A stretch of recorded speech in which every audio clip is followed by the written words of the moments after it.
ہاں، اگلا ہمارا ٹاپک ہے صوم۔ صوم کا مطلب ہوتا ہے روزہ، جو ہم روزہ رکھتے ہیں اس کے لیے عربی میں لفظ صوم استعمال ہوتا ہے۔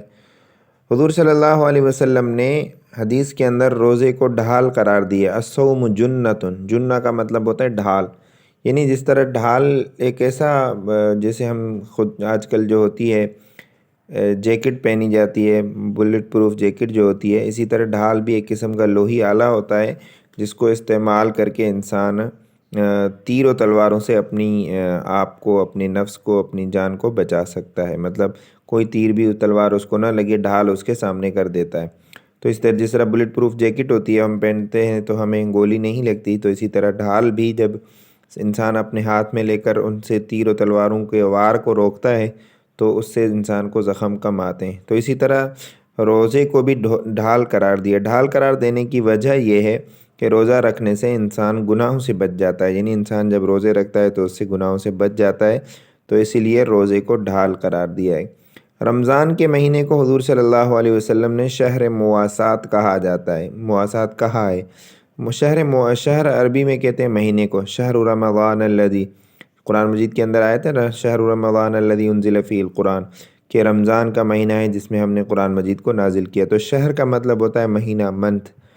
تو رمضان کے مہینے کو غم خواری اور شہر مواسات کہا جاتا ہے۔ مواسات کا مطلب بھی غم خواری ہے، چونکہ رمضان میں ایسے ہوتا ہے کہ ہم لوگوں کی مدد کرتے ہیں، ہم اپنی زکوٰۃ ادا کرتے ہیں، جو ہمارے پاس فطرانہ وغیرہ ہوتا ہے وہ ہم دیتے ہیں، اور رمضان میں سحری اور افطاری میں اللہ تعالیٰ کی جو بہت ساری نعمتیں ہوتی ہیں، فروٹ، سبزیاں، جو بھی ہم کھاتے ہیں اس میں سے ہم غریبوں کی مدد کرتے ہیں، لوگوں کو افطاریاں کرواتے ہیں، عید کے کپڑے لے کر دیتے ہیں۔ تو اسی طرح رمضان میں نہیں، نیکی اور غم خواری کی وجہ سے اس مہینے کو شہر مواسات کہا جاتا ہے۔ جس طرح نماز 2 ہجری میں فرض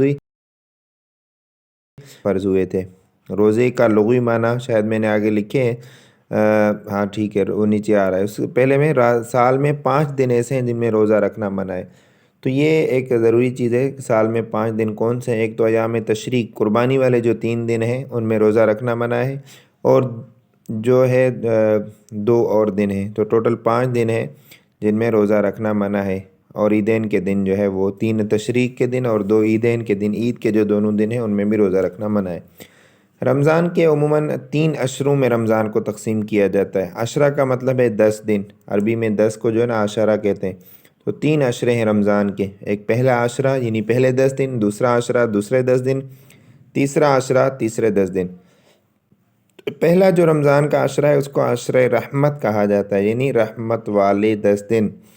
عشرہ کا مطلب 10، رحمت کا مطلب عشرہ رحمت، یعنی رحمت والے 10 دن۔ دوسرے عشرے کو عشرہ مغفرت کہا جاتا ہے، اور تیسرے کو عشرہ نجات من النار، یعنی آگ سے نجات والے 10 دن۔ تو پہلا رحمت، دوسرا مغفرت، تیسرا آگ سے نجات والے 10 دن۔ تو روزے کا مطلب ہوتا ہے رکنا، صوم کا مطلب کیا ہے؟ رکنا۔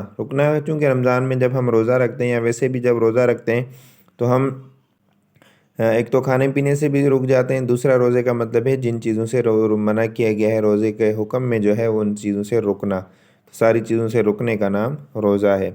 رمضان میں ہم ایک اور چیز کرتے ہیں، اعتکاف۔ تراویح تو پیچھے نماز کے اندر آ گئی تھی، تراویح بھی ہم پڑھتے ہیں۔ ایک اور چیز ہم رمضان میں اعتکاف کرتے ہیں۔ اعتکاف کا مطلب ہوتا ہے تنہائی اختیار کرنا، یعنی مسجد کے اندر بیٹھ کر اعتکاف کی نیت سے ایک جگہ تنہائی اختیار کرنا، اس کو اعتکاف کہا جاتا ہے۔ آخری مرتبہ حضور صلی اللہ علیہ وسلم نے 20 دن اعتکاف کیا تھا۔ ایک اضافی چیز تھی، حضور صلی اللہ علیہ وسلم نے جب آخری مرتبہ زندگی میں اعتکاف کیا تھا تو وہ کتنے دن کا تھا؟ وہ 20 دن کا تھا۔ اور رمضان میں جو ہم اعتکاف کرتے ہیں تو اس اعتکاف کے لیے روزے کا رکھنا ضروری ہے، یعنی واجب اعتکاف جو ہے اس کے لیے روزے کا رکھنا ضروری ہے، روزے کے بغیر اعتکاف نہیں ہوگا۔